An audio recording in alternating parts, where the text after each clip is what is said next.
في عهد الخليفة عمر بن الخطاب استطاع المسلمون فتح العراق وتحريرها من الاستعمار الفارسي. هرب يزدجرد ملك الفرس من المعركة وخلف وراءه غنائم كثيرة جمعها المسلمون، وعاد الجيش لأول مرة بكنز من الجواهر والتحف بهرت أعين الناس. ولكن أكثر ما لفت أنظار المسلمين وقتها هن بنات الملك الهارب يزدجرد، الأميرات الثلاث اللاتي وقعن في الأسر، وعاد بهن جيش المسلمين إلى المدينة المنورة. في منزله اجتمع محمد بن أبي بكر الصديق بصديقيه عبد الله بن عمر بن الخطاب والحسين بن علي بن أبي طالب. لا حديث للناس في المدينة إلا عن الأميرات الثلاث بنات يزدجرد. بالطبع يا محمد، إنها المرة الأولى التي يعود فيها الجيش ومعه أميرات أسيرات. قال الحسين بن علي: لقد هرب أبوهن وتركهن فوقعن في الأسر. سبحان الله، 3 آيات في الحسن والجمال. ولهذا أثرن غيرة نساء المدينة. قال الحسين: علمت أن الفاروق عمر قد طلب من أمنا عائشة رضي الله عنها أن تستضيف الأميرات الثلاث في بيتها. نعم، وقد أكرمتهن وأحسنت معاملتهن من اللحظة الأولى. هل تعرفان أين نحن الآن؟ نعم، صاحبة البيت هي أرملة نبي المسلمين. كيف يكون بيت نبيهم بهذا التواضع؟ يبدو أنهم أهل زهد لا ملك. الملك هذا ما ضاع منا منذ دخل المسلمون العراق وهرب أبونا منه. ولكن عائشة صاحبة البيت تعاملنا برفق وكأننا ضيوف كرام عندها. ليس هي فقط، كل المسلمين هنا يحسنون معاملتنا. لن نخدع أنفسنا، أحسنوا معاملتنا أم أساءوها نحن أصبحنا إماء، وأي فرد من عامة المسلمين يمكنه أن يشترينا ويتخذنا جواري عنده. المشكلة الأكبر أن نتفرق في بيوت 3 ولا نجتمع ثانية. أي حياة هذه التي سنعيشها؟ كنا أميرات فأصبحنا إماء. دخلت أمنا عائشة وقد سمعت حوارهن فابتسمت وقالت لهن: لا والله، لن تصرن إماء بعد اليوم. ماذا تقصدين؟ قالت السيدة عائشة: قاضي المسلمين علي بن أبي طالب أعتق رقابكن من بيت مال المسلمين، وعادت كل واحدة منكن الآن حرة طليقة كما كانت قبل الأسر. في اجتماعهم في المسجد النبوي سأل الحسين أباه: لماذا أعتقت الأميرات الأسيرات يا أبي؟ فقال علي: لقد كن في عزة في غير الإسلام، ولا يصح أن يعشن في ذل في دولة الإسلام. يجب أن يرين عزا في الإسلام أكثر مما رأينه في غيره. حقا دائما نتعلم منك يا ابن عم رسول الله. ولكن هل رجعت إلى الخليفة عمر في ذلك الأمر؟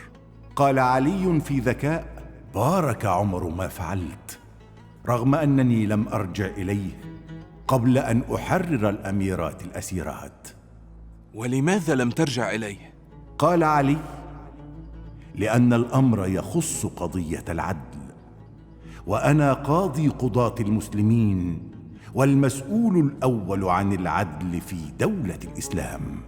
بارك الله فيك، لقد أحسنت إلى هؤلاء الأميرات وأثبتت لهن أن الإسلام دين عزة وكرم وإحسان.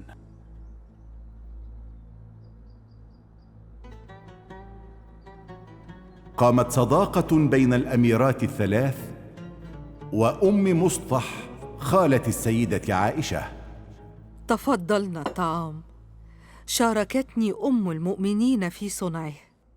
شكرا لك يا أم مصطح، ولكن لماذا تنادون السيدة عائشة بأم المؤمنين؟ هكذا قال الله تعالى في القرآن الكريم: النبي أولى بالمؤمنين من أنفسهم وأزواجه أمهاتهم. صدق الله العظيم. عرفنا أن النبي تزوجها وهي في سن صغيرة. هذه حكمة الله كي تعيش بعده سنين طويلة، وتحكي للناس كل ما رأته من أفعاله وسمعته من أقواله عليه الصلاة والسلام. وما هو أكثر ما أحبته في النبي؟ تقول عنه دائماً إنه كان صلى الله عليه وسلم قرآناً يمشي على الأرض، وكما قال عنه رب العزة جل جلاله: إنك لعلى خلق عظيم. ولكننا في دهشة من أمرها. بقينا في بيتها فترة طويلة ولم تدعونا إلى الإسلام. دعتكما بأفعالها لا بأقوالها. الحقيقة لم نتوقع منكم هذه المعاملة الكريمة منذ وقعنا في الأسر وحتى تم تحريرنا. قولي لنا يا أمنا، ماذا يقول المرء حين يريد الدخول في الإسلام؟ هنا دخلت السيدة عائشة وقالت لهن: من يريد أن يدخل في الإسلام فليقل: أشهد أن لا إله إلا الله وأن محمداً رسول الله. أشهد أن لا إله إلا الله وأن محمداً رسول الله. أشهد أن لا إله إلا الله وأن محمداً رسول الله. أشهد أن لا إله إلا الله وأن محمداً رسول الله.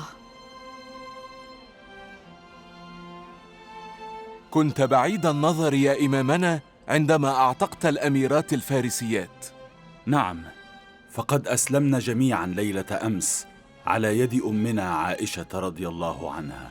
قال الحسين بن علي: ذلك لما رأينا من خلق الإسلام وعزته. وقال الإمام علي كرم الله وجهه: الحمد لله الذي هداهن إلى الإسلام وعوضهن به عن ملكهن السابق. ولكن ماذا بعد أن تم عتقهن وإسلامهن؟ كيف سيعشن بين المسلمين ويتم دمجهن في مجتمع الإسلام؟ قال الإمام علي: لا بد للحرائر من الزواج. نعم، عندما يتزوجن منا يفهم المجتمع كله معنى التعايش، ويصبح من المقبول أن يتزوج المسلمون من الأجنبيات، خاصة اللاتي أسلمن منهن. تقصد أن تتزوج الأميرات الفارسيات من عامة المسلمين؟ قال الحسين: لو تزوجن من العامة ربما أذلهن أزواجهن. نعم، ولربما طالب واحد من العامة بحقه في عرش يزدجرد بعد أن تزوج ابنته.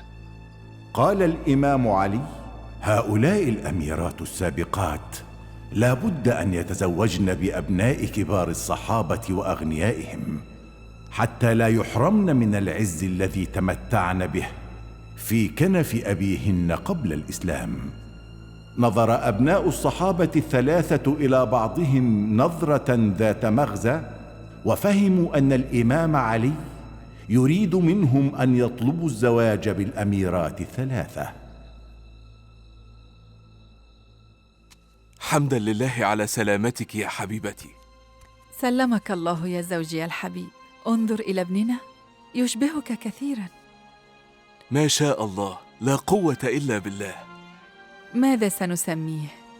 القاسم، على اسم ابن رسول الله الذي مات في حياته صلى الله عليه وسلم.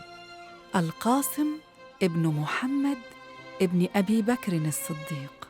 جده لأبيه هو أبو بكر الصديق، خليفة رسول الله، وثاني اثنين إذ هما في الغار.